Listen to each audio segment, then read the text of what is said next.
Okay done. ચલો તો બાળકો, લાસ્ટ ટાઈમની અંદર આપણે લોકોએ વિદ્યુત રસાયણ ચેપ્ટરની અંદર મોટા ભાગના જે ટર્મ હતા એ ટર્મ કમ્પ્લીટ કરી દીધા, બરાબર. આજે જોવાનું છે ભાઈ આપણે પ્રમાણિત હાઇડ્રોજન વિદ્યુત ધ્રુવ. શું છે પ્રમાણિત હાઇડ્રોજન વિદ્યુત ધ્રુવ? તો ભાઈ શરૂઆત કરીએ કે ભાઈ આપણો કોઈ પણ વિદ્યુત રાસાયણિક કોષ હોય, બરાબર, કોઈ પણ શું હોય ભાઈ તમારી જોડે? વિદ્યુત રાસાયણિક કોષ, બરાબર. કોઈ પણ વિદ્યુત રાસાયણિક કોષનું જ્યારે તમે કોષ પોટેન્શિયલ નક્કી કરો છો, બરાબર, તો ભાઈ તમારી જોડે બે બીકર છે, બરાબર. આ બે બીકરની અંદર તમે કંઈક ના કંઈક ઇલેક્ટ્રોડ મૂકેલા હશે અને આ ઇલેક્ટ્રોડને ગેલ્વેનોમીટર અથવા તો વોલ્ટમીટર દ્વારા તમે જોડેલા હશે. તો આ ગેલ્વેનોમીટર અથવા તો વોલ્ટમીટરની અંદર જે કોઈ બી રીડિંગ આવશે, બરાબર, જે કોઈ બી મૂલ્ય આવશે, માની લો કે ભાઈ હું અહીંયા ડેનિયલ કોષની વાત કરી રહ્યો હોઈશ, બરાબર, તો અહીંયા હશે ઝિંક, અહીંયા હશે કોપર અને અહીંયા મને મૂલ્ય મળશે 1.1 વોલ્ટ. તો આ જે 1.1 વોલ્ટ મૂલ્ય મળ્યું એ ના જ ઝિંકનું છે ના જ કોપરનું છે.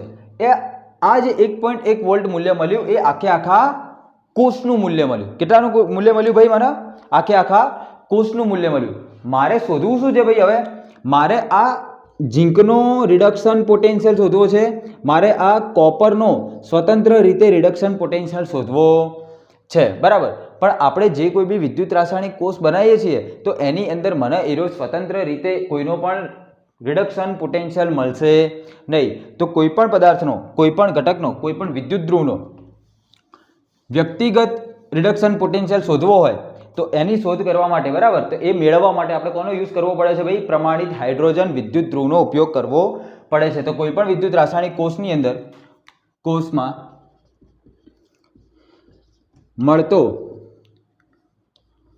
મળતો કોષ પોટેન્શિયલ એ શાનો હશે ભાઈ? સમગ્ર કોષનો પોટેન્શિયલ હશે, પોટેન્શિયલ હોય છે, બરાબર.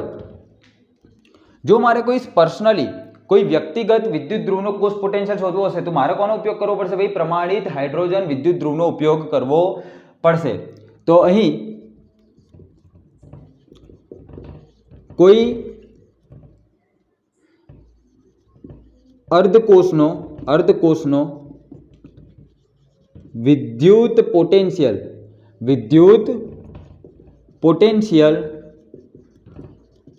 નક્કી કરવા માટે, બરાબર ભાઈ, કોઈ પણ અર્ધકોષનો વિદ્યુત પોટેન્શિયલ નક્કી કરવા માટે SHE, સી એટલે ભાઈ સ્ટાન્ડર્ડ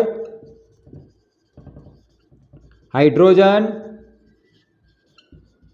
ઇલેક્ટ્રોડ. શું કીધું? Standard hydrogen electrode. ભાઈ એનો મિનિંગ શું થઈ ગયો? પ્રમાણિત હાઇડ્રોજન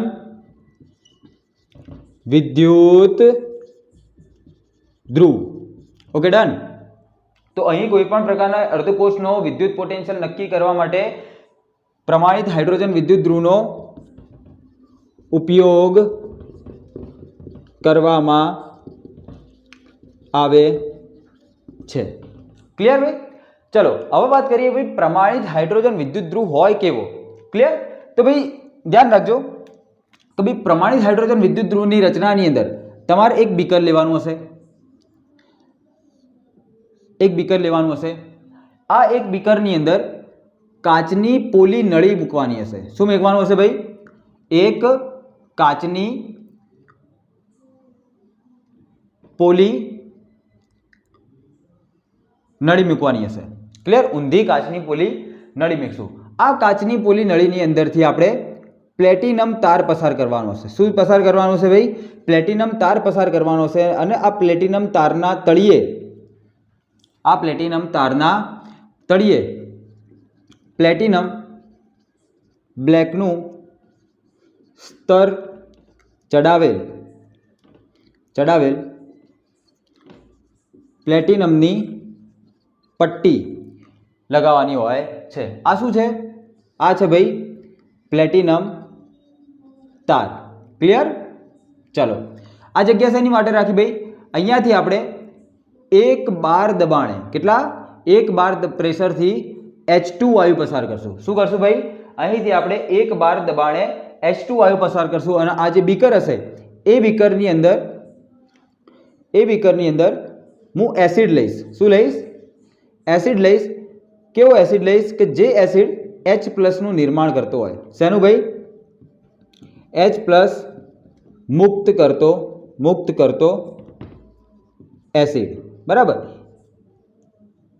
કે જેની સાંદ્રતા કેટલી હોવી જોઈએ ભાઈ? 1 મોલર સાંદ્ર હોવો જોઈએ. એ એસિડ કેવો હોવો જોઈએ ભાઈ? 1 મોલર સાંદ્ર હોવો જોઈએ. તો હું એના તરીકે H2SO4 અથવા તો HCl આ બંનેમાંથી કોઈ પણ એસિડ આની અંદર ભરી શકું. ક્લિયર ભાઈ? તો આ છે તમારા પ્રમાણિત હાઇડ્રોજન વિદ્યુત ધ્રુવની રચના. તો પ્રમાણિત હાઇડ્રોજન વિદ્યુત ધ્રુવની રચનાની અંદર શું કરવામાં આવે છે? તો ભાઈ જોઈ લો, Cની રચના. ચલો, તો Cની રચનાની અંદર શું કરશું ભાઈ? આપણે લોકો શું કરશું? તો કે એક બીકરમાં 1 મોલર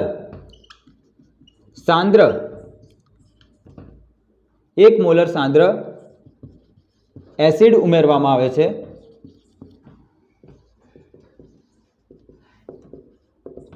ક્લિયર? આ એસિડમાં શું નાખવાનું છે ભાઈ? એક કાચની પોલી નળી મૂકવામાં આવે છે.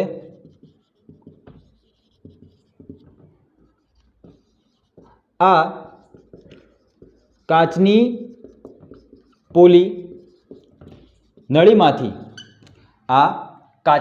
નળીમાંથી પ્લેટિનમ તાર પસાર કરેલો હોય છે.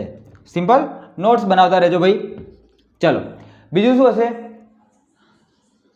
આ પ્લેટિનમ તારના તળિયે શું લાગેલું હશે ભાઈ? પ્લેટિનમ બ્લેકની તકતી રાખેલી હોય છે. આ પ્લેટિનમ બ્લેકની તકતી પર ભાઈ રિડક્શન અને ઓક્સિડેશનની પ્રક્રિયા થાય છે. સિમ્પલ ભાઈ. આટલી વસ્તુની અંદર ખબર પડશે? પાક્કું?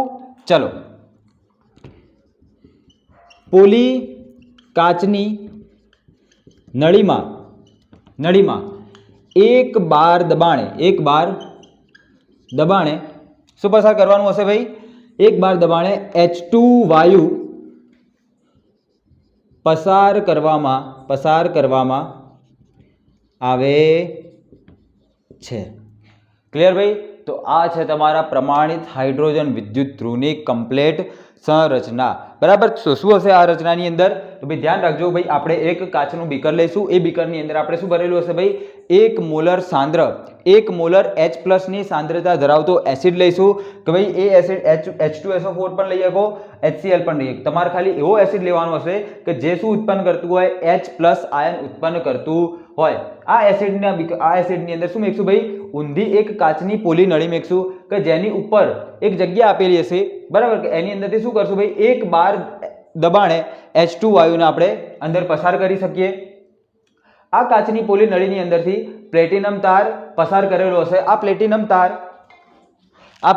તારના તળિયે શું કરેલું હશે ભાઈ? આ પ્લેટિનમ તારના તળિયે આપણે પ્લેટિનમ બ્લેકનું સ્તર ચડાવેલ પ્લેટિનમની પટ્ટી લગાવેલી હશે. શું હશે ભાઈ? આ જે પ્લેટિનમની જે પટ્ટી લગાવેલી હશે એ પ્લેટિનમની પટ્ટી ઉપર પ્લેટિનમ બ્લેકનું સ્તર ચડાયેલું હશે. શું ચડાયેલું હશે ભાઈ? પ્લેટિનમ બ્લેકનું સ્તર ચડાયેલું હશે. સિમ્પલ ભાઈ. આ પ્લેટિનમ બ્લેકનું સ્તર ચડાવવાના કારણે એની ઉપર શું થશે ભાઈ? સારી રીતે ઓક્સિડેશન અને રિડક્શનની પ્રક્રિયાઓ થઈ શકશે. સિમ્પલ ભાઈ. આટલી વસ્તુ ખબર પડશે? પાક્કું? ચલો, બોર્ડની અંદર ક્યાંય જગ્યા નથી તો હું તમને ખાલી એક ઉપરની તરફ સી ને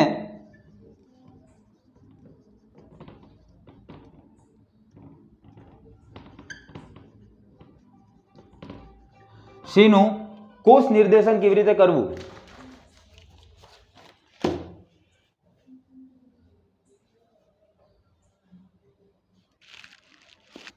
ચાલો, સી નું કોષનું નિર્દેશન કઈ રીતે થાય, બરાબર? તો સી કોષનું નિર્દેશન કઈ રીતે કરવું એની થોડીક સમજણ આપી દઉં. ચાલો, હું આકૃતિ જવા દઉં છું કે જેથી તમે લોકો સમજી શકો.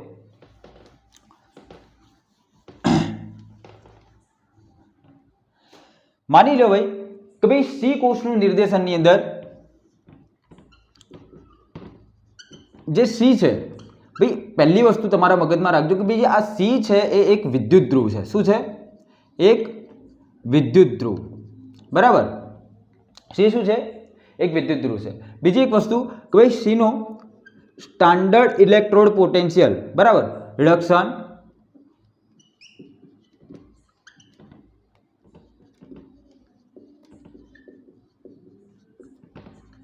જો જેનું લોજિક દોડતું હશે એ કમ્પ્લીટ કહી દેશે, આટલું હોય છે. ચાલો, તો સી નો ભાઈ સ્ટાન્ડર્ડ રિડક્શન પોટેન્શિયલ અને સી નો સ્ટાન્ડર્ડ ઓક્સિડેશન પોટેન્શિયલ બંનેનું મૂલ્ય કેટલું હશે ભાઈ? 0.00 વોલ્ટ હશે. કેટલું હશે ભાઈ? 0.0 વોલ્ટ રાખવામાં આવેલું હોય છે. ભાઈ રીઝન શું છે ભાઈ આવું કરવાનું પાછળનું રીઝન એ છે કે ભાઈ સી નું જે સી કોષ હશે, બરાબર, તો એનું પોટેન્શિયલ આપણે 0 એટલા માટે રાખીએ કેમ કે એની સાપેક્ષે આપણે અન્ય કોઈ પણ ઇલેક્ટ્રોડનો શું કાઢી શકીએ ભાઈ? એનો વ્યક્તિગત પોટેન્શિયલ નીકાળી શકીએ. ક્લિયર? પાક્કું? ચલો, હવે માની લો કે ભાઈ સી નું શું થતું હોય? રિડક્શન થતું હોય તો કઈ પ્રક્રિયા હશે? તો ભાઈ સી નું જ્યારે રિડક્શન થશે તો કેવી પ્રક્રિયા હશે? તો એની અંદર H+ હશે. એ શું કરશે? ઇલેક્ટ્રોન મેળવશે અને શેની અંદર રૂપાંતરિત થશે? H2 ની અંદર. હવે અહીંયા H2 છે તો અહીંયા 2H+ હોવા જોઈએ. 2H+ બે ઇલેક્ટ્રોનને ગેઇન કરતા હોવા જોઈએ, બરાબર? તો એક તો આ અર્ધકોષને હું નિર્દેશ કરી શકું. તો ભાઈ આનું નિર્દેશન કેવી રીતે થશે? તો ભાઈ જુઓ, ભાઈ ધ્યાન રાખજો, ભાઈ H+ હતો, H+ ઇલેક્ટ્રોન લઈને શેની અંદર ગયા? H2, બરાબર? અને આખી પ્રક્રિયા શેની ઉપર થશે ભાઈ? પ્લેટિનમ ઉપર થશે, બરાબર? પ્લેટિનમની તકતી ઉપર આખી પ્રક્રિયા થશે. હવે માની લો કે ભાઈ સી નું શું થતું હોય? ઓક્સિડેશન થાય, બરાબર? સી નું શું થાય? ઓક્સિડેશન થાય. તો સી ના ઓક્સિડેશનની અંદર શું થશે કે ભાઈ તમારો જે H2 હશે, H2 હશે તો એ શું કરશે? બે ઇલેક્ટ્રોન મુક્ત કરશે અને બે H+ ની અંદર રૂપાંતરિત થઈ જશે. ક્લિયર ભાઈ? તો આનું કોષનું નિર્દેશન કેવી રીતે કરી શકાય? તો કે H2 હતા એની અંદરથી એ H+ બન્યા. શેની ઉપર આ પ્રક્રિયા થઈ ગઈ ભાઈ? પ્લેટિનમની તકતી ઉપર આ પ્રક્રિયા થાય છે. તો અહીંયા આવી જશે પ્લેટિનમ. ક્લિયર ભાઈ? આટલી વસ્તુઓ. ચલો, ટીલ ધેન આટલી વસ્તુ તમે નોટ કરો, કમ્પ્લીટ લખી દો, બરાબર? તો આ હતો તમારો પ્રમાણિત હાઇડ્રોજન વિદ્યુત ધ્રુવ.